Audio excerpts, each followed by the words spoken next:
Dito sa studio, live na live, ang isang tao na medyo expert na talaga pagdating sa topic na ito. Siya po ay family and corporate lawyer at managing partner ng Montano, Flamiano Associates Law Office sa Makati. Dumayo po siya dito sa Quezon City para makasama tayong lahat. Let us all welcome Attorney Francisco Jojo Flamiano Jr. Magandang hapon po. Welcome to Hello Attorney.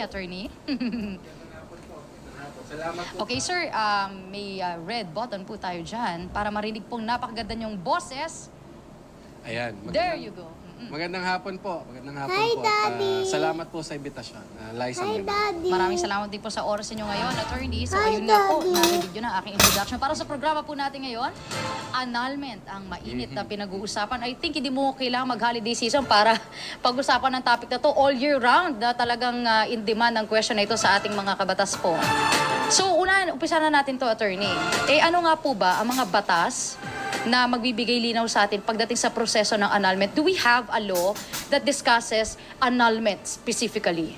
Yes, meron, Liza.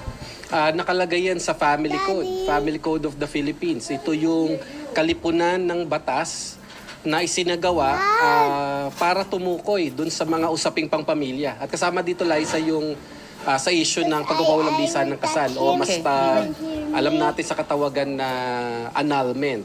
So, yan yung primary source document natin, Family Code. Of course, may mga related na mga special laws Yes, na sumusuporta doon. Pero doon mismo, yan yung batayang batas. Yung Family Code of the Philippines na isinibatas noong, o naging batas noong 1987. Opo.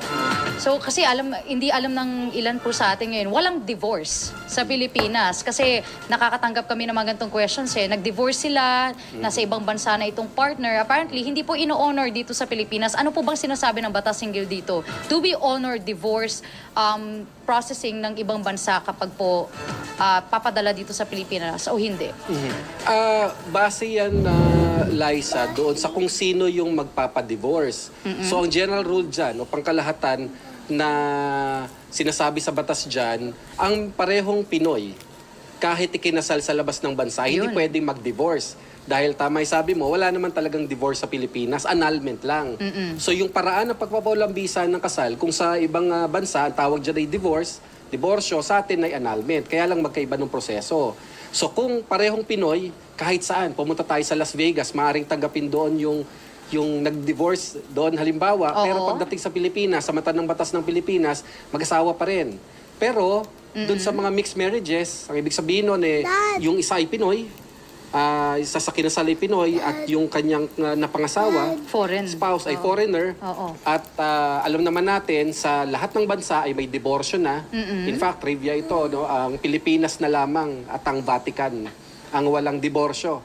Lahat Bukod meron na. tangi ang Pilipinas. So, pwede natin sabihin, bukod tangi, nag-iisa na lang tayo dahil hindi naman natin pwedeng asahan na ang Vaticano.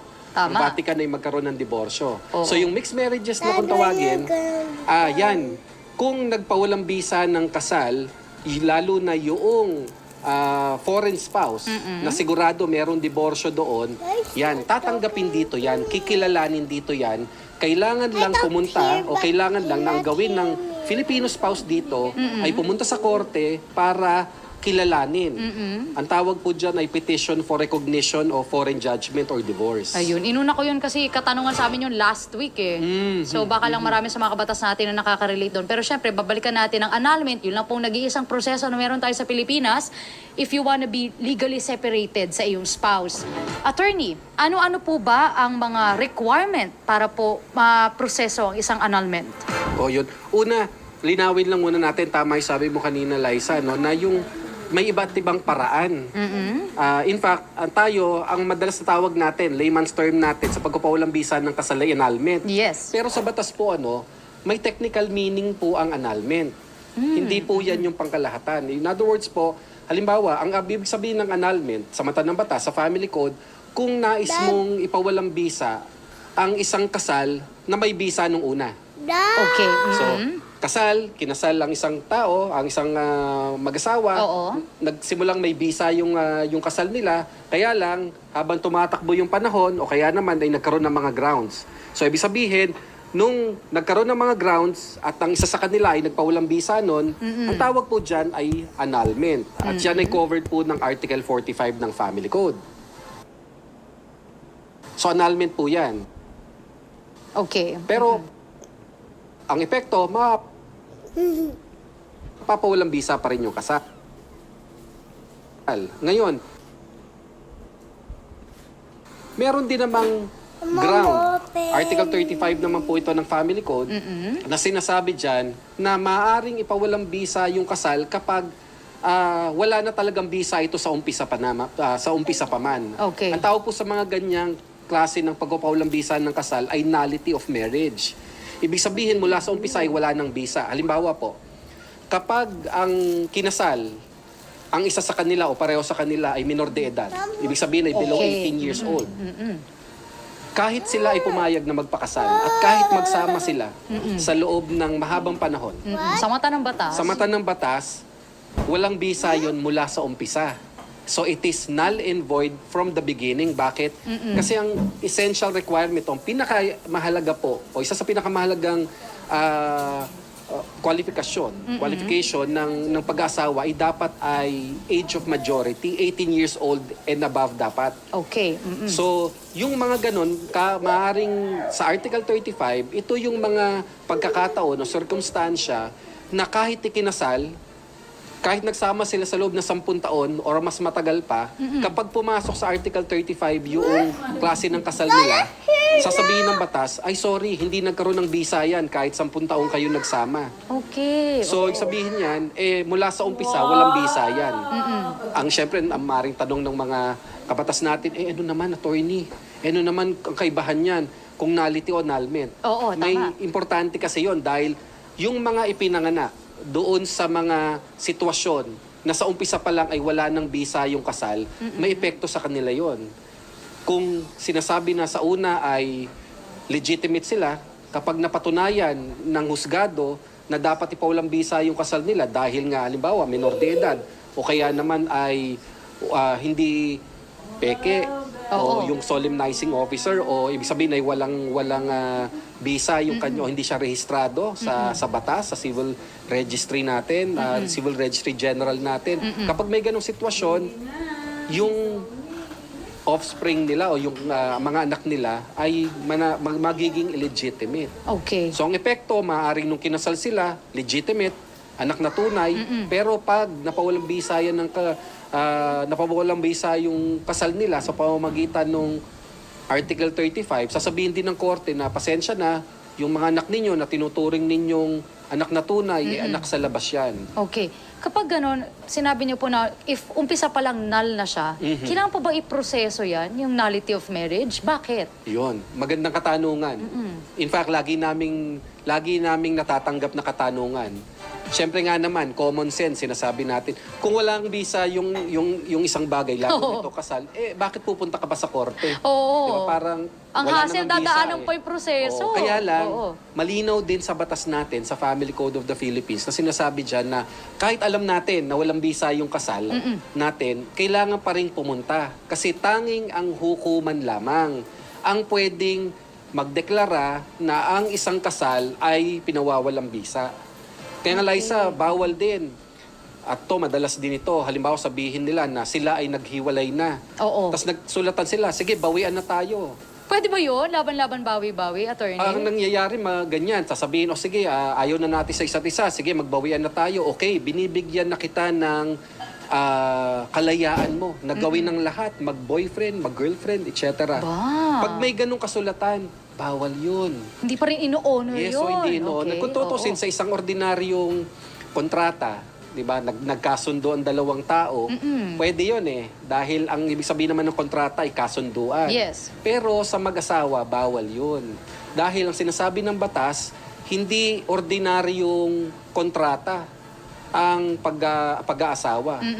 Ang tawag nga dito, special contract, at may public interest lagi ang pagpapakasal dahil ito yung pinaka-basic social institution na pinagmumulan ng lipunan. Oo, tama. So ang sinasabi ng batas dito ay hindi pwedeng kayo-kayo lang ang magdidesisyon. Tama, oo. Kailangan dumaan yan sa batas, sa korte, at kailangan mapatunayan ninyo na kailangan talagang ipawalang bisa yung kasal. Okay, so kapag kailangan na nila, unahin natin ang requirement for the proper annulment. For example, legally married talaga sila. Mas marami po bang requirements yan as compared dun sa in the first place, null na talaga ang kasal? Lumalabas, pareho lang ang requirement eh. Talaga? Pareho lang. Ang tawag sa dokumento na ifa-file sa korte ay petition. So, kung yan ay nullity of marriage or annulment of marriage, same document. Yung requirements, ganun din. Pareho din. Ibibigay yung certificate of marriage ng mag-asawa, kung may mga anak, yung birth certificates, at yung residency requirements. Oo. Kasi kailangan din patunayan nung nag-file ng petition na siya ay nakatira at least 6 na buwan doon sa lugar na gusto niyang pag-file ng petition niya, o kaya naman ay yung kanyang estranged partner or estranged spouse, yung kabilang partido, respondent ng tawag doon, ang nakatira doon. Oo. So pareho lang. Ang nagpagkakaiba lang talaga dito ay yung batayan o Okay. yung grounds. Magkaiba yung grounds ng nullity of marriage na sinasabi natin sa Article 35 at yung annulment of marriage na sinasabi natin sa Article 45. Alright. Pero alam naman natin sa pangkalahatan, sa ordinaryong mamamayan, ang tawag naman lahat dyan sa pagpapawalang bisa ng kasal na yan ay annulment. Yes, oo. So tama naman yon kasi ang effect naman ng dalawa na yon, kahit anong proseso doon, ang magiging suma total nun ay mapuputol yung relasyon ng mag-asawa. It will cut or sever the marital ties. Alright. Attorney, sabi mo pareho lang sila ng requirement. So my next question here is, pareho ba ng presyo? Is it? Pareho din. Talaga? Pareho din. Kasi yung grounds ay halos yung dami ng grounds. Oo. Sa ano naman, sa mga paraan naman na yan, kapag pumasok sa isang ground, kasi enumeration yan yung sa Article 35, may mga enumeration at least 5. Yes. Sa Article 45, meron din ganon. Oo. Ang importante dyan ay mapatunayan, at least mapatunayan yung isang ground, pwede na yon. So ang bottom line, halos pareho rin ng gastos ng magagasta Alright. dyan sa dalawang proseso na yan. Attorney, gano'ng katagal ang proseso nito? So, himay lang natin. Mas mabilis ba ang proseso kapag dun sa isa o pareho lang ding tagal nito? And usually, gano'ng katagal ito? Proseso ng annulment? Sa karanasan namin bilang mga family lawyers or annulment lawyers, ang napansin namin halos pareho lang. Pareho lang ng tagal dahil yung proseso pareho lang, magkaiba lang sa mga grounds. Ngayon, ang pinakamabilis na maaaring matapos ang isang nullity or annulment case Yes. ay kadalasan ay pinakamabilis na 1 taon. So lumalabas yan 1 year onwards yan. Minimum ng 1 year ang kadalasan talaga dyan. Bakit po tinatagal ang ganong katagal? Kasi yung annulment process natin dito sa Pilipinas, ang tawag dyan ay dumadaan yan sa full-blown trial. Okay. When you say full-blown trial, attorney, sorry to cut you. Ilang hearing yan? Ang pinakamabilis na proseso niyan ay aabot sa 6 na hearings hanggang 8. Pinakamabilis na yon. Ang dami. Yes, oo. So, nababalitaan, di ba natin, sa mga divorce proceedings sa abroad, di ba, na Oo. isang hearing lamang. Oo. Ang biroan nga dyan yung mag-asawa, pupunta sa hearing, pagpunta nila, married sila. Paglabas nila, single na sila. Yung ganun. One-stop shop pala yun, attorney. Yes, in a sense, ang diborsyo sa maraming bansa ay ganun. Kapag may kasunduan na, kapag pumirma yung dalawang partido, yung mag-asawa sa divorce papers, pro forma kasi yon. Ibig sabihin, may pinifill upan na sila doon. Hindi talaga yun katulad ng petition natin dito na from scratch gagawin ng abogado. Doon pifill upan mo lang yung divorce form. So sa maraming pagkakataon, halos hindi nga kailangan ng abogado, guidance na lamang. Oo. Ngayon, kapag merong agreement, o sabihin parehong pumirma yung mag-asawa doon, Oo. ang tinitignan na lamang ng husgado, kaya nagkakaroon ng isa o 2 hearings doon, ay kung tama yung pagkakagawa ng dokumento at kung meron pang kailangang ibang himayin o talakayin ng mga issue. Halimbawa, may Ari-arian. issue ba sa, tama, ari-arian, kailangan bang hatiin? Pero kung sinabi doon, halimbawa na naayos na po namin, nagkaroon na po kami ng hatian, o di wala nang problema doon. Bawas Issue- hearing ba yun? Yes, Ah, bawas hearing yun. yes. Bawas hearing Okay, yun. okay. Halimbawa, yung issue naman sa, sa custody ng mga bata, lalo kung minor de edad. Oo. Kung pinag-aawayan ito, maaring yun ang isa sa mga desisyonan ng korte. Ngayon, pag wala namang pag-aaway, halimbawa, nakalagay din doon sa divorce, may schedule na si mami ganitong araw, sa kanya yung custody, si daddy, sa kanya yung visitation rights, Yes. weekends, halimbawa. Ngayon, doon din, kung may support din. Oo. Sa ibang bansa kasi, lalo sa Amerika, ang tawag sa issue ng support ay alimony. Oo, yes, So tama. medyo social ang dating alimony. Alimony. Oo, Oh, dito sa alimony. Pilipinas, ang tawag doon, sustento. Sustento. Hoy, magbigay ka ng sustento. Oo. O kung hindi, bawsi ka. Oo, Ganyan. So, yun nga. Yun. So, pag may issue halimbawa ng support, ayan, pag-uusapan din. So, kung pag nakita ng huwes na, abay, okay na pala lahat to.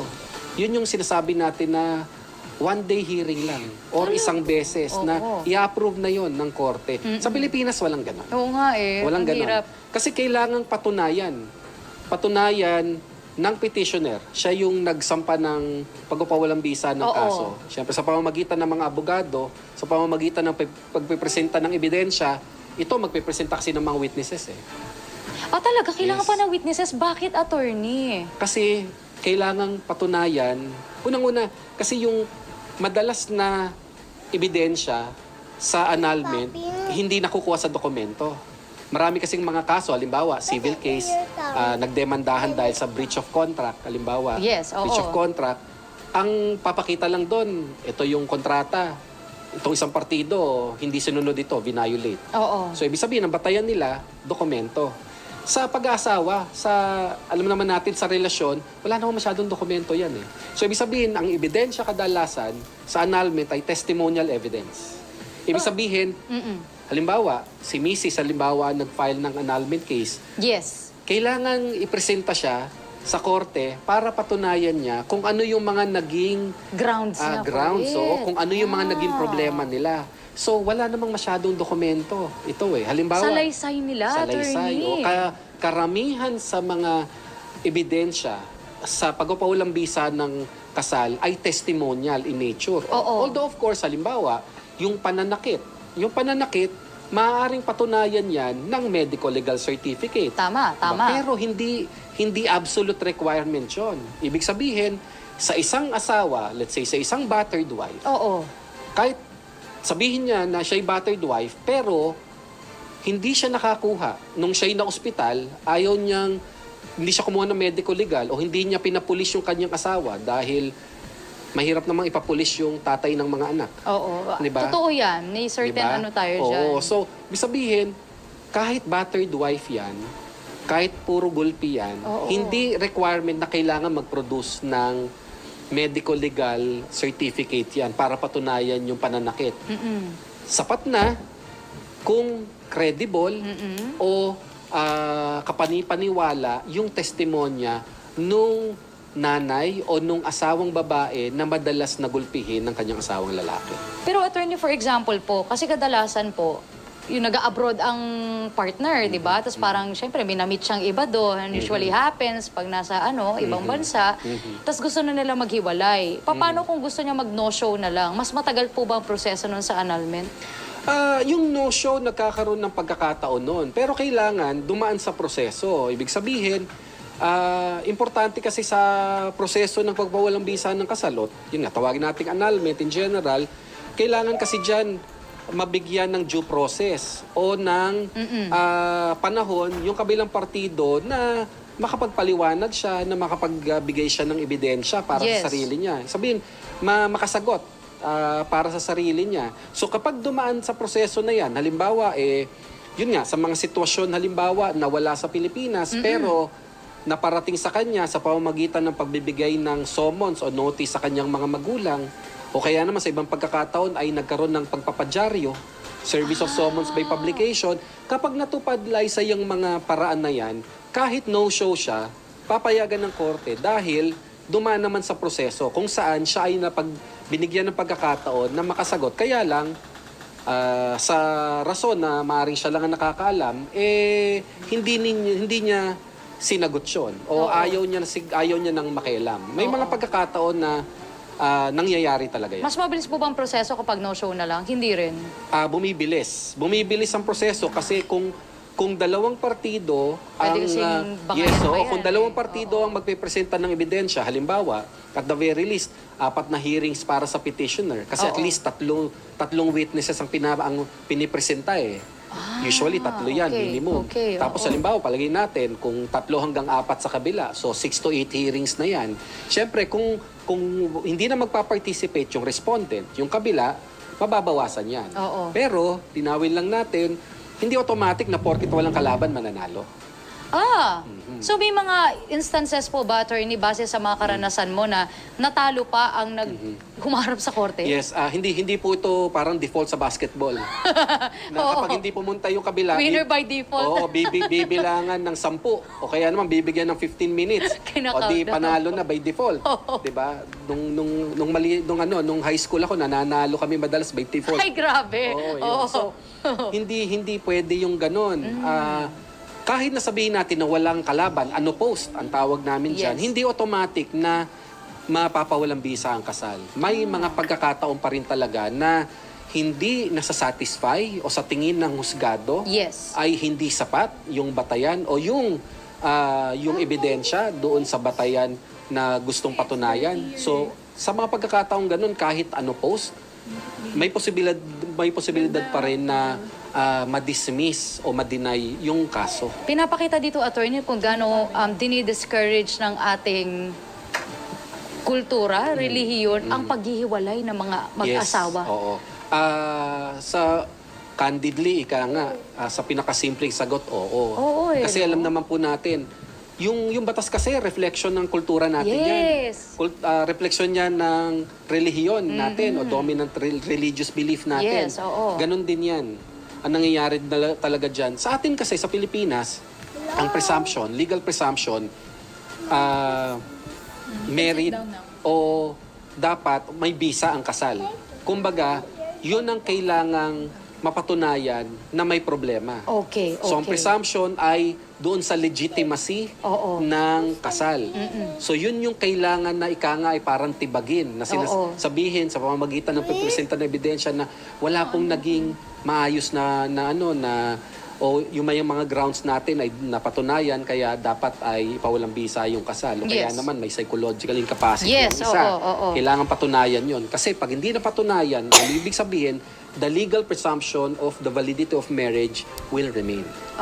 Nakikita nyo, napakarami natin na pag-usapan sa first 30 minutes po na ating programa. Maya-maya, hihimayin po namin ni Attorney Jojo yung mga grounds for annulment. Baka may checklist kayo dyan. Tingnan nyo kung pasok kayo dito sa ating requirements at kung gusto ninyo mong magpa-annulment. So, ulitin ko lang pong numero po namin, 0919-278-3000. Sa mga nais po magpadala ng mensahe at tumawag po dito, mas maganda po. So, abangan po namin ang inyong mga katanungan maya-maya. Huwag po kayo bibitiw. Magbabalik po ang Hello, Attorney.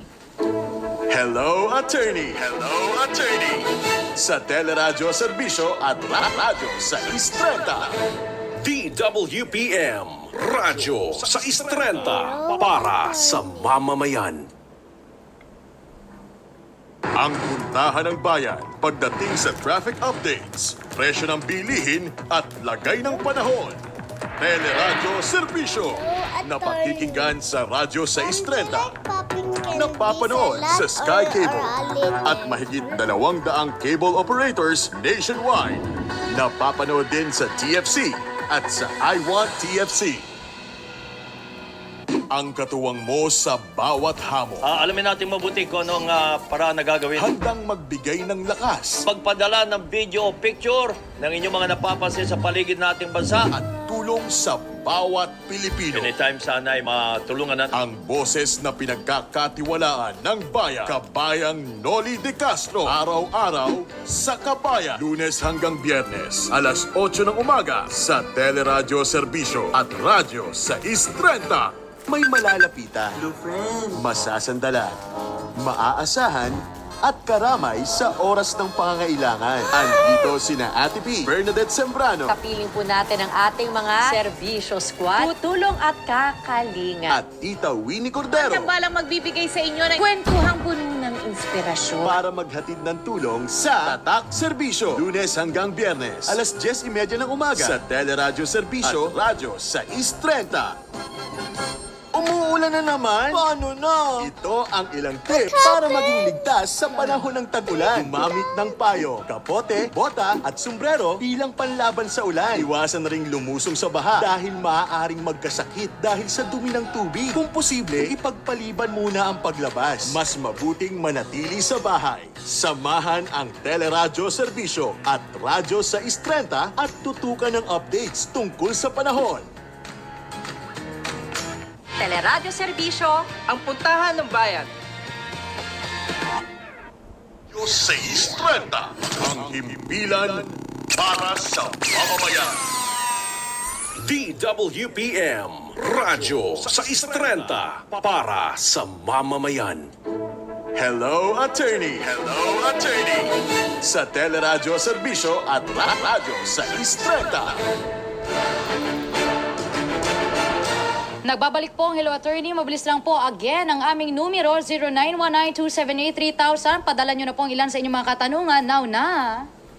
Tawag na! Text na! Comment na sa Hello, Attorney! Radyo sa Istrenta para sa mamamayan. Alright, Attorney Jojo Hingang Malalim, narito na po tayo sa first batch ng katanungan ng ating mga kabatas. Medyo mainit ang topic natin. Marami po silang tanong. I told you! Season favorite to. All year round talaga ang topic na ito, Attorney. Meron pong katanungan si Miss Elita ng Marikina. Matagal nang hiwalay. Pwede po ba itong maging rason para mawalan na lang ng bisa ang kasal, Attorney? Hindi po. Ang sagot po dyan kahit gaano katagal nang hiwalay. Like po namin sinasabi dyan, kahit hiwalay na o physically separated. Ang yung sabihin ng partner physically separated sa bawat Yes. isa, hindi pa nagpapawalang bisa ng kasal. Kahit 20 years yan, 30 years, 40 years. Tandaan po natin, ang kasal po ay walang expiration date. Buti, sabi nga, buti pa yung gamot. Oo nga. May expiration date. Pero yung kasal po ay wala. Hanggat hindi dinadala sa hukuman para ipawalang bisa ang kasal, hindi po mapapawalang bisa yan. Nako. You'll be surprised, Liza, no? Yeah. Sa amin, ang pinaka may edad na pumunta, tumingi o nagproseso ng annulment ay 79 years old going 80. 79, gusto pa rin niya na tatanda siya na putol na. Kasi gusto niyang balikan yung first love niya sa ibang bansa. Love wins, Attorney. Wala lang. Nung una, alam ko na yung sasagot ko eh. Sabihin ko sa kanya, hindi na po kailangan eh. Oo. Kasi sa edad. Pero nung narinig ko na gusto nga nilang mag-start all over again, nung kanyang first love actually eh. First love, tapos nagkahiwalay sila. Nagkaroon ng asawa na byuda. Oo. Siya naman, nagkaproblema sa kanyang pamilya. Oo. So kaya gusto niya magpawalang bisa. So dahil narinig namin yung sitwasyon niya at may grounds at admittedly hopeless romantic din naman po ako. So kaya tinanggap namin. Yung isa naman diyan 60 plus. 60 plus, 30 years na silang hiwalay. So syempre tinanong namin, medyo napatagal po yata. Kasi siya, sabi niya, bilang single mom, siniguro niya muna na mapag-aral, mapatapos niya yung kanyang mga anak. Oo, yung So, mga karapatan na nakukuha Yes, niya. so nung graduate na siya sa obligasyon niya sa kanyang mga anak, sabi niya, this time around, kailangan yung sarili ko naman ng isipin ko. Ala. So, yun, sa kasamaang palad po, hindi ground yung katagalan na hiwalay. At hindi rin automatic na tipo, 30 years na kami, expired na yung kasal namin. Hindi po. Kailangan po talagang kumuha o pumunta sa korte. Ngayon, hindi naman all is not lost, ika nga. Kasi kung yun sa mga mag-asawa na matagal nang hiwalay, Yes. 20 years, 30 years, or kahit mga 15, 10 years for that matter, maaaring hindi ground yun para ipawalang bisa ang kasal. Pero pwedeng i-highlight o sabihin sa korte na matagal na silang hiwalay dahil mahalaga yon para sa determination o para sa pagtatansya ng husgado kung may pag-asa pa bang magkabalikan ito? Oo. Kasi sa husgado natin, sa hukuman natin, ang pinaka-importante dyan na kailangan nilang sagutin, dapat ba ipawalang bisa ang kasal o hindi? Okay. Base sa grounds. Pangalawa, kung may grounds man, pwede pa ba na magkabalikan? Kasi sa maraming pagkakataon, kung sa tingin ng husgado ay maaari pang magkabalikan, May salba pa. may salba pa yung kasal, maaaring sabihin ng husgado, teka, itigil muna natin to, isuspend muna natin to. O sa iba sabihin, hindi, i-dismiss ko muna ito kasi sa tingin ko, maaari nyo pang ayusin eh. Talagang no? So kung sa ganong sitwasyon, yung matagal na paghihiwalay, yun yung maaaring banggitin bilang ebidensya at sabihin na sa tagal po namin ng hiwalay, 10 years or more, wala na po talagang Babalikan pa. pagkakataon na magkabalikan. Kaya, yun yung maaaring proof na hindi na talaga maisisave o masasalba yung kasal. Ayun. Very well said, attorney. Wow, that's a wonderful answer, attorney. Pero kung next question dito, libre po ba ang annulment kapag church wedding? Is it? Hindi po. Wala nang libre sa panahon ngayon, Oo, attorney. Yung wala pong kaibahan actually kasi ang paraan po ng pagpapawalang bisa natin ng kasal na automatic katanggap-tanggap kaagad sa batas yung civil annulment kung tawagin. Ito po yung pagpapawalang bisa ng kasal na pinapadaan sa korte kasi alam naman natin may church annulment Yes. Ang church annulment, ito po yung annulment o pagpapawalang bisa ng kasal sangayon po sa proseso ng simbahang Katoliko. Hindi ito dumadaan sa husgado, pero ito ay dumadaan sa mga obispo. Pero hindi ito yung legal process na sinasabi sa batas. Alright. Yun lang. Bottom line, may bayad. Kung May gusto bayad nyo, talaga. pag-iipunan ninyo talaga. Maaring walang bayad kung mapapatunayan ng nag-file na siya ay walang kakayahan. Maaaring sabihin na siya ay indigent at kung siya ay magka-qualify sa Public Attorney's Office. Libre yun. Libre yun. Alright. Oo, libre yun. So sa ganung sitwasyon, pwede natin sabihin na walang gastos. Although totally hindi naman zero talaga yon. So yun lang ang naiisip ko na tanging paraan na wala talagang magiging bayad o kung meron mang malalapitan ng mga legal NGOs na maaaring tumanggap ng annulment case nang walang bayad. Akala ko may promo ko. 11-11 sale. So, ang nice magpa-annulment. 50% off. Hindi, joke lang. Joke lang. Meron po tayong katanungan dito mula kay Annalyn. Meron na po bagong asawa. Ito. Meron na pong bagong asawa yung ex-husband ko. Matagal na rin kami hiwalay. Kailangan ko po ba ito ipa-annul? Kailangan talaga Again, ang pinakapangunahing prinsipyo dito, legal principle, ay Yes. hindi maaaring ang mga partido lamang ang magdesisyon kung sila ay kasal pa o hindi na. So, kailangan talagang pumunta sa husgado. Kahit sabihin natin na, hindi may asawa ng iba yan Di ibig sabihin at the very least hindi niya nagagampanan yung obligasyon niya ng Yes, fidelity. oo. Yes, diba? oo. Kung pinakasalan, di bigamous marriage pa yon. Ibig sabihin, Criminal case pa criminal yun. case pa at pagpapakasal ng 2 beses, isa sa mga paraan yon para ipawalang bisa ang kasal sa Article 35 ng Family Code. Pero kahit sabihin natin na ganun, kailangan husgado, pumunta sa husgado dahil ang husgado ang ang final arbiter, ang huwes na magsasabi kung tama nga ba yung mga batayan na sinasabi natin doon sa ating petisyon. Alright. Bago tayo dumako sa ating second question, Protektado ng batas ang mga karapatan mo. Hello, Attorney! Radyo sa Istrenta para sa mamamayan. okay, ito na po yung next question ng ating mga kabatas. Attorney, desidido na ako magpa-annulment. So, ang tanong ni Melissa, ano-ano po ba mga requirements? Baka may listahan po kayo dyan. Ang pinaka-importante na kailangan gawin dyan ni Melissa ay kumausap sa isang abogado. Marami namang ngayon na mga abogado na hindi naman sumisingil kaagad ng consultation fee at the very least. In fact, marami dyan online query Consultation? or consultation. Pwede at kadalasan dyan libre. Marami rin. In fact, marami ngayong mga abogado na nagbubukas ng mga forum or fora online. Mga libre naman yan, so pwedeng magtanong. So, pwedeng simulan sa ganyan. O kaya naman, kung may kakilalang abogado, lalo na ang expertise, ang practice ay sa annulment, importanteng makakuha sa kanila ng payo. Kasi kailangan kumausap ng abogado rito para magkaroon ng assessment. Kung meron nga bang batayan, at kung ano ang maaaring gamitin na grounds, kung meron man, para ipawalang bisa yung kasal. Kasi tanging abogado lamang talaga ang makakapagsabi kung ang isang marriage ay maaaring ipawalang bisa o hindi. Sangayon doon sa expertly advised. Ayun. So kapag nagkaroon yan, kapag na-establish na yan, let's say makausap, ma-interview, o yung iba, preliminary questionnaire ang ginagamit katulad sa amin, sa aming opisina, na binibigyan namin na libreng, pinasasagutan namin na libreng preliminary questionnaire para ma-assess namin kung may mga batayan ba para ipawalang bisa yung kasal. Kapag may batayan, option na yon ng magpapawalang bisa ng kasal kung kaya niyang kumuha ng pribadong abogado.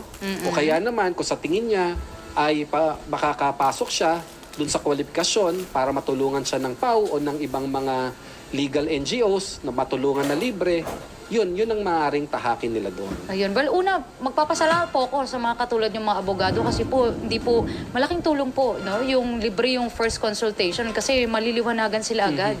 Ano kasi, tama yan, no? Tama yan, Liza, no? Kasi sa maraming pagkakataon, dun sa una pa lang natatakot na yung mga tao kasi ang unang naisip nila, naku, magkano magkukonsulta, naku, baka parang metro yan, ng taxi, Yes, na kada isang oras, magkanong babayaran. Big bill ka na agad. Na kausapin mo pa lang, hello mo pa lang, may billing ka na. Yung ganyan, di ba? Grabe. May flag down rate ba yun? May minimum, di ba? Hello, attorney, ito po, okay, 2,000 pesos na yan. Sige, continue. Yung ganyan. So, pero hindi pala. Hindi naman ganon. Kasi napansin namin na yun yung lagi naman ang pinansya, isa sa pinakamalaking hadlang para maituloy ang pagpoproseso ng annulment. So, kadalasan o sa ganyang sitwasyon, pwede namang ilibre yung consultation. Alright. Attorney, puputulin ko lang po ngayon. Meron tayong mahalaga at nagmamadaling balita po ngayon na hatid ni Steve Ras. Kahilingan ni dating Senator De Lima para makapagpiyansa, inaprubahan na po ng korte ang detalye kay Steve. Steve, magandang hapon. Teleradyo Serbisyo. Flash Report. Flash Report. Masaya nga ang masaya nga ang mga taga-suporta dito ng Akbayan Political Party dahil nga inanunsyo ni Attorney Bonnie Tacardon na ang bail petition inanunsyo na approve ng pansamantalang paglaya ni Senator Laila De Lima. Sa ngayon nga ay pinaglalaban ng mga taga-suporta dito na palayain na si Laila De Lima. At sa ngayon ongoing pa rin yung pagdinig para kung mamaya malalaman natin kung ibabasura yung pangatlong kaso ni De Lima. Pero ang huling anunsyo nga ay pinayagan si De Lima na makapagpiyansa muna, Liza. Steve, magkano ang piyansa? Steve, sorry. Follow-up question. Magkano ang piyansa na inaprubahan ng korte at anong susunod na mangyayari niyan? Sa ngayon, Liza, ang nabanggit lang ng attorney ni Laila De Lima ay bail approved pa lang yung bail petition. Hindi pa nabanggit kung magkano yung piyansa at ongoing pa ngayon yung pagdinig sa loob ng Manila Regional Trial Court, Liza. Oo, so Steve, lilinawin lang natin. Una, inaprubahan pa lang makapagpiyansa. Pero maya-maya, malalaman pa natin kung ibabasura ng tuluyan yung pangatlong kaso niya. Tama ko? Yes, Liza, mamaya-maya. Ngayon ay going pa, inintay natin sa labas yung si Laila De Lima at yung attorney bago matapos itong pagdinig, Liza. Alright, maraming salamat Steve Ras. Makikibalita kami sa iyo maya-maya. Tawag na, text na, comment na sa Hello Attorney. Radyo sa Istrenta para sa mamamayan. Alright, oras po natin 2:46 ng hapon. Medyo mainit-init ang hapon ngayon. Marami tayong binabantayan. Kasing init ng topic natin today. Ang mga ganap ngayon, Attorney Jojo. At ito nga po, mainit din po ang katanungan ni Jessie sa atin. Kailangan po ba ng pirma ng kabiyak para matuloy yung annulment? Paano kung ayaw at paano kung nasa ibang bansa? Hindi po kailangan. Hindi po kailangan. Ano yan, madalas na, parang common misconception yan. Na ang sinasabi ng iba, hindi ka makakapag-file ng annulment dahil hindi ako pipirma dyan. Mali po yun. At tandaan po natin, ang pagsisimula ng pag-file ng annulment ay yung pagpa-file, pagsasubmit ng petition sa hukuman. So yung petition, ang nakapirma lang doon, Liza, ay Yes. yung petitioner, kung sino yung nag-file ng annulment. Hindi kailangan na yung respondent o yung kabilang partido ay pumirma doon. In fact, pag pumirma doon, magdududa pa yung korte. Teka, may sabuatan yata kayo Okay. Bawal. Again, yung punto sa diborsyo na mas magandang magkasundo, bawal sa Pilipinas Okay, yun. mas questionable ang Yes, oo. kumbaga ang parang motibo nyo behind it. Okay. Wala pa na sa totoo lang, sa 18 taon na kami humahawak ng, Opo. ng annulment cases, ay wala naman akong nakita pa talaga na parehong petitioner at yung respondent ay pumirma. Oh, okay. Dahil yun nga, unang sasabihin kasi dyan, teka, ba't kayo pumirma? Ibig sabihin, pareho kayong pumapayag. Sabuatan o collusion yan. So, kung sino lamang yung partido, maaaring yan ay si Mr. o si Mrs., kung sino lang sa kanila yung mag-file ng annulment, siya lamang ang pipirma ng petition at ng iba pang mga dokumento kailangan pirmahan. So, hindi kailangan pumirma. So, ang bottom line, hindi maho-hostage hindi maho-hostage nung respondent, nung kabilang partido, yung petitioner na yes. hindi matutuloy yung kanyang pag-file dahil ayaw pumirma ng kabila. Meron po tayong natanggap dito pinakahuling tanong sa batch 1 ng mga padala nila sa atin. Hingang konti, attorney. Ano po bang pinagkaiba ng annulment sa divorce? Ayun. Sa epekto. Oh, okay. Sa epekto muna, sa epekto, pareho sila. Ang epekto nila, parehong kapag natapos yung annulment o yung divorce, sa dalawang proseso na yan, parehong mapapawalang bisa yung kasal. So yung relasyon ng mag-asawa, mapuputol yan. So magiging single ang bawat isa. So anong pagkakaiba? Unang pagkakaiba, mas sa tingin namin, doon sa pag-aaral namin nung mga proseso ng diborsyo sa iba't ibang bansa, at yan, in comparison dito sa annulment process natin, ako personal, masasabi ko na mas mahaba yung proseso ng annulment kaysa sa diborsyo. Kasi ang annulment, tulad nga ng napag-usapan natin kanina, full-blown trial talaga. Yes, oo. Samantalang ang divorce, sa karamihang pagkakataon, ang tawag dito ay summary in nature, mabilisan. Oo. Diba? Unang-una, pro forma yung document. What's pro forma, attorney? Meron ng dokumento naka-ready, fill upan ka lang. Parang ano yun. Templated na. Yes, oo. Ayan, actually sa mga abogado, pro forma tawag, pero sa pangkaraniwan, template. Pang normal na tawag. Yes, oo, yun. Opo. Pero attorney, correct me if I'm wrong, tama po ba? Sa annulment kasi, when you say annulled ka, mawawala na talaga yung record na ikakasal ka. Nakasal kayo, am I right? Sa divorce, nandun pa rin siya. Actually, pareho. Talaga? Oo. Hindi mawawala. Kapag napawalang bisa yung kasal dito sa Pilipinas, hindi mabubura, hindi ma-erase yung record. Okay. Yung certificate of marriage pa rin ng mag-asawa, nandoon pa rin yon sa Philippine Statistics Authority. Talaga? Kaya nga, ang biro namin, lalo na, alam mo, medyo gawain ng mga mama to, ng mga lalaki, nasasabihin, single sila. I'm single. Yeah. Never been married. Wow, Diba? ready to mingle. Yan, ready to mingle. Tapos, mahusay yung parents nung kanyang nobya, nag-check. Tapos makikita, anong never been married? Nakalagay dito. Patay tayo dyan. Kinasal ka. Pero tama naman na single siya. Oo. Pero, single siya dahil napawalang bisa yung kasal. Yes. Diba? Kaya lang, yun nga, ang nangyayari dyan, kahit ipawalang bisa yung kasal, hindi i-delete sa PSA. Nasa Nandun pa rin, ang lalabas lamang doon sa gilid. Usually, di ba po, sa certificate of marriage natin, yun yung ebidensya ng kasalan, yan yung kontrata ng kasalan. Usually sa kanang bahagi ng certificate of marriage, pag napawalang bisa na yung kasal, tina-type doon, ina-annotate doon ng Civil Registrar's Office kung saan sila kinasal, na pinawawalang bisa na yung kasal. So yun lang ang kaibahan. pag hindi pa pinawawalang bisa yung kasal, certificate of marriage lang. Pag pinawalang bisa na yung kasal, may annotation na, may nakatype na usually sa right side na sinasabing pinawalang bisa na yun. Alright. Pero it remains in the system. Alright. Attorney Jojo, hinga lang tayo ng konti mula dito sa issue ng diborsyo at annulment kasi po meron pong ibang katanungan at kailangan ang ating kabatas po ngayon na nasa linya ng telepono, si Wilmar ng Aurora, may katanungan po hinggil sa lupa. Magandang hapon po. Welcome to Hello Attorney Wilmar. Si Attorney Jojo po at Liza Aquino po nasa linya. Hello po.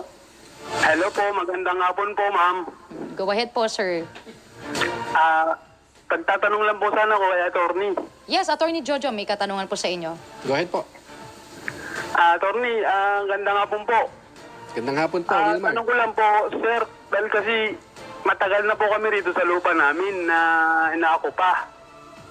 Tapos, may bigla pong dumating dito sa amin na may dalang deklarasyon. Eh, gusto po kaming paalisin dito sa lupa namin. Eh, sabi ko nga po, na hindi po ko alis dito at matagal na po kami rito. Dito na po namatay yung tatay ko. At meron pong inaako pa lupa rito na may tanim. May mga tanim po kaming nyug. Tapos may kawayan, lahat po. 1935 pa po kami rito, sir. Wilmar, ilang paglilinaw lang. Yan bang lupa na sa ngayon ay tinataniman ninyo at kung saan kayo nakatira, yan ba ay government property, government land o pang-pribado sa pagkakaalam mo? Pari, ano sir, residential sir. Okay, residential, ibig sabihin yon may mga kabahayan yan. Hindi ito taniman, hindi ito taniman ng palay. Opo. Agricultural sir, agricultural. Agricultural, so ibig sabihin may tinatanim kayo. Hindi siguro dito sa Maynila ito, sa probinsya. Opo, opo. Okay, alam mo ba kung sino, kung yan ay pagmamayari ng gobyerno o pribado ang nagmamayari? Bali, sir, O anong pribado dokumento po nyo yung- dyan? Nagmamayari po yata. May nagmamayari. Pero sa tingin, anong pagkakaalam mo, Wilmar? Yung may-ari ba niyan, gobyerno? Munisipyo ba? O pribado? Ibig sabihin, Pribado po, sir. okay. At tama ba na yung nagpapaalis sa inyo, siya ba yung sinasabing may-ari? Opo. Deklarasyon lang po, sir, yung ano niya, yung hawak lang po ng papel. Ano yung pinangahawakan ninyo bilang patunay na kayo ang nararapat na umukupa o magmay-ari ng lupa na yan? Ano yung madalas nyong pinapakita? Bali, meron sir, na. wala po kaming ano po na pahawak na papel po kasi umasa lang po kami doon sa tita ko na mayroon pong hawak na papel kasi ari pa lang po ito ng magkakapatid nung araw. Umasa po kami na may hawak po silang papel, kinamatayan na lang po nila, wala po kaming hawak na papel ngayon. Wilmar, yan kasi yung kailangan na linawin, Liza. No? Kasi kaya ako tinatanong kung pampribado ba yan o pampublikong lupa dahil magkaiba yung karapatan na binibigay Alright. doon sa occupant o doon sa pumuposisyon. Kasi sa ngayon, at the very least, kayo Wilmar, kayo yung occupant niyan. Ang tawag po sa batas niyan ay possessor. So kayo yung nakapwesto ron. Ngayon, yung karapatan na ninyo Wilmar na pumosisyon dyan ay depende kung ang lupang pinuposisyonan ninyo ay pagmamayari ng gobyerno o pampribado. Kasi kalimbawa, kaya ako tinatanong kung private or kung government land dyan, dahil kung government land dyan, katulad yan, agricultural, pang-agrikultura, tinataniman, kapag ang namumusisyon, ang nagtatanim doon, kadalasan ang tawag dyan ay tenant, kapag namumusisyon dyan ay at least nakaposisyon niya sa loob ng 20 taon o mas matagal pa, 20 to 30 years or more, at kayo naman yung nakapwesto doon, maaari kayong bigyan ng karapatan at maibigay sa inyo yung lupain na yan ng gobyerno. So, ibig sabihin, maaari kayong maging beneficiary kung government land yan. Kaya lang, Kung yan ay pampribadong lupa, ibig sabihin may nagmamay-ari dyan na individual, hindi pamahalaan, yung kahit sabihin natin, Wilmar, sa kasamaang palad, kahit na sabihin natin na matagal na kayong nandyan, ang tawag sa batas niyan, that will not amount to ownership. Ibig sabihin, hindi mahihinog yung karapatan ninyo bilang nagmamay-ari dahil sa mata ng batas, kung sino yung may-ari niyan, kung may titulo o kung merong tax declaration, kung wala mang titulo, kahit na hindi siya nakaposisyon dyan, maaaring siya yung may mas magandang karapatan. Opo. Ganun So po ang pala. ang payo ko diyan sa iyo, Wilmar, kailangan una alamin ng mabuti kung sino yung ibang mga mga partido diyan sa usapin ng lupa na yan. Ang pinakaimportante, malaman muna kung public or private land yan. Kung private land naman yan, yun, maaaring gawin dyan, ay kausapin kung sa tingin ninyo ay nagmamayari at doon na lang subukang i-deal, subukang humingi ng pahintulot o kaya naman kung maaari nilang ibenta o ibigay sa inyo sa mababang halaga yung let's say kinatitirikan ng inyong bahay dyan o pinagtataniman, yun ang isang maaaring gawin dyan. Ayun po pala. Ay, opo sir, kung sakali naman po, salamat po doon sa pag-ano po nyo, tayo po. Maraming salamat din sa iyo, Wilmar. Opo. Thank you po ng marami sir. So ano naman yung mga obligasyon na yan? Nakalagay po yan sa Article 68 ng Family Code na sinasabi na ang mag-asawa, meron niyang obligasyon na tumira, to live together, at to observe mutual love, respect, and support.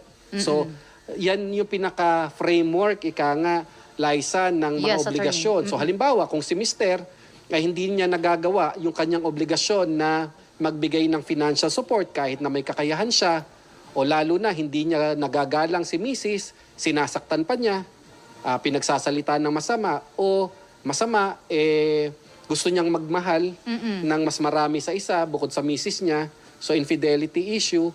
So, yun ang yun ang maaaring maging batayan para ma-establish na hindi nagagampanan ng isa sa kanila o pareho sila yung kanilang mga basic or Responsibilidad. essential marital obligation. So Article 36 papasok yan, psychological incapacity. Ayun po, sa mga nag-check ng kanilang checklist po dyan, huwag po kayong bibitiw kasi pag-uusapan pa natin ilang pa sa mga grounds na posibleng po pwedeng gamitin kung naisip po makipag-iwalay sa iyong asawa legally. Pero sa ngayon po, pause po muna. May katanungan po sa atin si Miss Rose ng Santa Ana, Manila, hinggil po sa property naman po ito, attorney. Miss Rose, magandang hapon po. Kasama ko po ngayon si Attorney Jojo. At syempre, Liza Aquino po. Hello po. Ay, ano ba yun? Hello? Yes, ma'am. You're on the air now. Ano po inyong katanungan? Ay, tatanong ko lang yung may residential land kami na mga 600 square meters. Biglang may pumasok na wala namang permit sa amin and everything. Tapos ngayon, anong sinusulatan siya, ayaw niyang patanggap. Ano kaya ang magandang suggestion dun? Hindi Attorney. naman nangungupahan. Attorney Jojo, Ayan. go ahead. So ang presumption po natin na Madam Rose, ang presumption natin kayo po yung nagmamay-ari ng pribadong lupa na yan. Yung kapatid ko pong matanda. Yung kapatid po nagpapatanong. ninyo. At yan Opo. naman po ay maaaring may titulo na. Opo, na meron nasa po pangalan titulo. po ng inyong kapatid. Nasubukan nyo na po ba na ipabarangay? Okay, pinablatter na po namin sa barangay. Nagulat nga ho kami nung malaman na nagtayo ng parang swimming pool. Tapos nag-extend hanggang doon sa lupa, kumain ng 116 square meters. So, nung pinablatter nyo po, Madam, sa barangay, hindi ho ba o nagkaroon po ba ng paghaharap? Kasi kadalasan po, kapag kayo po ay nagpablatter sa barangay, automatic po yan o ang ginagawa po dyan ay magkakaroon kayo ng schedule ng paghaharap sa barangay para susubukan po ng barangay na may ayos yung inyong sitwasyon. So nagkaroon po ba ng ganong paghaharap sa barangay? Wala ho, attorney, kasi sabi hindi raw sakop ng barangay yung ganyang tawag dito, yung merong yung pag sa lupang ganyan. Ewan ko kung ano yun, yung hindi raw sakop ng yung illegal encroachment. Hindi raw sakop. So in the meantime, we went through the regular gumawa ng sulat, binigyan siya ng kopya ng survey plan, makikita mo nakapatong yung dulo ng kanyang swimming pool, kumakain na doon sa lote namin sa Medicodan, ni-receive ng caretaker niya. Ngayon lately, second notice na, sinabihan yung caretaker na huwag mong tatanggapin, mawawalan ka ng trabaho. Parang hindi ko maintindihan. Hindi naman siya nagpabayad, hindi naman siya humingi ng permiso. Madam, Ano kaya maganda? Madam Rose, paglilinaw lang So, ang problema ninyo doon sa katabi ninyo, encroachment, ibig sabihin po ay lumagpas yung kanilang pagmamayari, yung kanilang swimming pool at pinasok na po yung lote ng inyong kapatid. Tama po ba 'yon? Oo, ganun nga ho. So hindi naman po na yung buong lupa ninyo ay pinasok nila at ginagamit yung lupa. So encroachment po ito, issue po na encroachment. Oo, ang 116 yung lumabas do sa survey plan. Tapos, nag-uusap na nga kami nitong August, pabalik-balik, pinaiikot-ikot. Tapos nagulat kami, binakuran na hanggang doon sa may dulo ng lugar namin. Sinabihan kong, huwag naman yung babakuran, merong gustong bumili. Akala tuloy may squatter. Ay lalo naman pinag-ayos, nilagyan pa ng gate. Tapos sinabihan yung kanyang caretaker, huwag na raw tanggapin whatever Nasa na ho kami puntos ng post office na ho yung sulat ng second letter ng demand. Post office na, mukhang ayaw din tanggapin dahil walang bumabalik na return card. Una po, hindi po naman totoo yung sinasabi ng barangay na wala po silang jurisdiction dyan. Ang ganyang mga usapin po, lalo po at kayo po ay magkapit-bahay, magkapit-bahay na matuturing dahil magkatabi po yung inyong mga properties. So yan po ay sakop pa rin ng barangay. At bilang unang paraan, first line po ng posibilidad na magkaayos po, ay maaari po ngang ayusin yan sa barangay. Ngayon, kung hindi nga po nagkaroon ng pag-aayos dyan sa barangay, kailangan po yan ay usaping legal na. Kasi syempre po, in general, dapat mas maganda kong maiwasan na lamang yung maging legal action dahil may gastos po yan Kaya we're hoping sana po na naiayos sana ng barangay kasi maaari naman po mamagitan dyan yung barangay para maiayos. Of course, kung magkakaroon ng kasunduan, well and good. Pero siyempre po sa barangay level, sa mediation po, barangay justice system, kapag hindi po nagkasundo yung mga partido, wala rin naman po silang magagawa dyan. In your case po, kung dahil nga po hindi na po o wala pong pag-aayos sa barangay, ang susunod po na dapat na gawin yung hakbang dyan, ay yun nga po, ay paghandaan na po yung prosesong legal. At tama po kayo, demand letter po talaga ang kailangan dyan dahil bago po ninyo maisangguni o magkaroon ng, bago po kayo makapag-file ng kasong sibil po sa korte, ay nararapat po muna na may demand letter. Nakapangalawa na, attorney. Pangalawa, tinakot na yung caretaker Mabuti na lang nung unang demand, sinamahan kami ng barangay na So tinanggap po nila yon? Tinanggap yun nung caretaker. Siya rin na nakapirma doon sa survey plan, yung caretaker niyang yun. Ngayon, yung pinagsabihan niyang pag tinanggap mo, walang ka ng trabaho, natakot yata yung matanda, very unfriendly na siya. Basta't meron naman po, ma'am, na unang demand letter na natanggap ng caretaker. Kasi ang assumption po natin dyan, siya naman po ay otorisado. Dahil siya po ang caretaker doon, siya po ay otorisado nung sinasabing may-ari nung nag-encroach sa inyo. Siya nagbigay ng pangalan at cellphone number Opo, sapat na po yun. Sapat na po yun para pumunta na po kayo sa susunod na hakbang. Yun nga po yung pagfa-file. Pagka-file po ng kaso sa korte. Civil case po yan. Civil case. Walang paraan mo para magkaroon ng tint of criminal case po yun? Yung ganong style? Kasi pag civil matagal hindi po ba? Opo. Sa ngayon po kasi wala po akong nakikita na paraan para maipasok, let's say, sa panloloko. Oh. Ang ano ho kasi, excuse me, attorney, nung pormero ho, pilit siyang humihingi ng kopya ng title kahit daw Xerox. Sabi ko, wala namang maliwanag pa kung may pinag-usapan tayong ibebenta yung ano sa inyo. Kaya mahirap pong magbigay basta-basta na lang ng titulo, ng kopya, baka magicin yung titulo, lumabas merong ibang pangalan na tapos sa kanila na. Kaya sabi ko naman, kayo na lang magbigay sa amin ng kopya ng titulo nyo para malaman na kayo nga dyan sa likod kasi hindi namin kilala yung tao eh. Yung titulo naman po, public record naman po yan. In fact, pwede pong hingin. Pumunta lamang po sa Registry of Deeds po ng lugar, ay maaari na pong kunin yan. So maraming salamat po sa inyo. Sige, salamat po, attorney. Bye. Apo, tawag lang po ulit, Miss Rose. Salamat po sa oras ninyo. Partner, dako naman tayo sa Quezon City po. May katanungan si Pilar sa atin hinggil sa birth certificate po. Magandang hapon. Liza Aquino, Attorney Jojo po. Hello po. Yes po, ma'am. Go ahead po sa inyong katanungan. Magtatanong lang po kami kasi yung kasambahay namin, 47 years old na, wala siyang birth certificate. Tapos, meron siyang kakambal. Tapos, yung birth certificate, yung pangalan nilang dalawa doon sa isang birth certificate. So, ngayon, wala siyang birth certificate kasi yung isa, ginagamit yung birth certificate na silang dalawa yung nandun. So, ipapangalan lang natin, let's say, ang pangalan, hindi ito yung totoong pangalan, ha? Mary Ann. Let's say, yung pangalan Mary Ann. So, ngayon, paano ngayon sila magkakaroon ng tig-isa silang birth certificate? Ang isa pa, yung kwento sa amin ay twins sila, pero pinanganak sila magkaibang araw. Yung si Mary, ipinanganak January 11. Si Ann, ipinanganak January 14. So, nung ipinanganak yung si Mary, ipinanganak siya hilot sa bahay. Tapos, nung si Ann na yung ipinanganak, 3 days later, nasa ospital na kasi parang may komplikasyon na pala. Na yun nga, yung pamilya daw ay nagka-utang-utang dun sa ospital dahil malaki na yung gastos. Na naghirap yung pamilya sa kakabayad dun sa yung mga ibinayad dun sa ospital. Opo. So, Miss Pilar, sorry to cut you po, Miss Pilar. Sorry, we're just pressed for time po.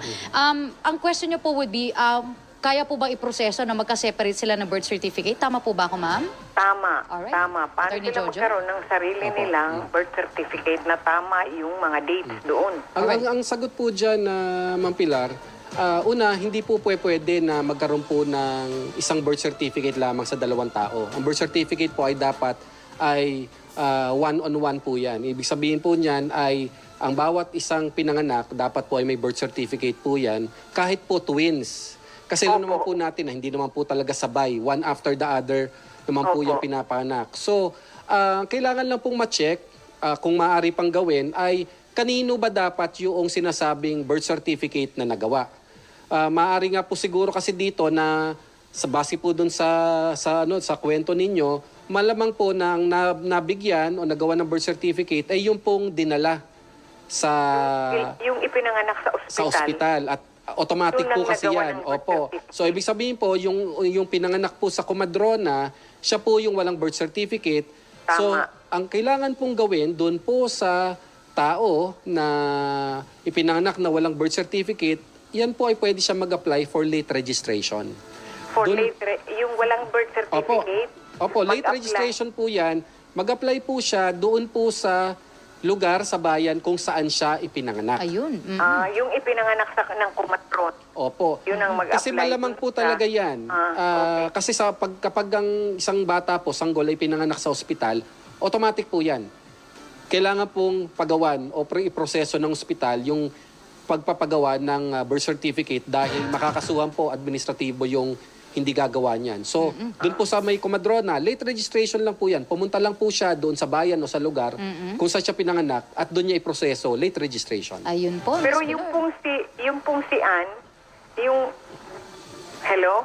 Yes, go ahead po, ma'am. Oh, Yung yes. pong si Ann, nung nag-apply siya ng National ID, ang ginagamit lang niya, Ann, doon sa birth certificate, Mary Ann. Paano po yun? Parang may pagkakaiba yung pangalan. Hindi kaya kailangan bang babaguhin yung kanyang birth certificate kasi hindi kumpleto. Yung kasi ang alam niya, yung Mary ay para dun sa unang napanganak. Alright. Well, kailangan po niyang desisyonan. Halimbawa si Mary Ann, kung ano ba talaga ang gusto niyang gamitin na pangalan. At hindi naman po yan kailangan, ang madalas po dapat yung, kung ano po yung nakapangalan sa birth certificate, yan yung primary or source document eh. At madalas yan po ang dapat na gamitin o yan ang dapat na sundin at hindi yung ibang dokumento. Ay, ganun po ba Opo. yun? Okay.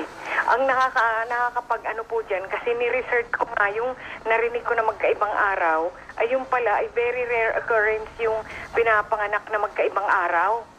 Na ang recorded lang daw at least 10 cases of such a thing. Okay. Na, Miss Pilar, so sorry to cut you po. So sorry to cut you po ngayon. Okay. Opo. May mga magbabalik lang po muna kami sa iba pong mga commercials ngayon. Balik po, hello attorney, sa oras sa 3:28 ng hapon. Ako, huling 2 minuto na lang po. Attorney Jojo Flamiano, magpapasalamat lang po ako sa oras at dami po ng mga ibinahagi niyong payo sa ating mga kabatas. Sino po mga nais yung batiin ngayon sa programa? Salamat po, my pleasure. Shout out sa wife ko, si Jess, sa dalawa ko po chikiting, si hello. si Miko at si Zoe, at sa mga abogado po namin at sa staff sa Montano Flamiano and Associates Law Offices. Salamat po sa imbitasyon. Maraming salamat, Attorney Jojo. We hope to see you again next time. Magpi-pre-book na kami sa iyo next time.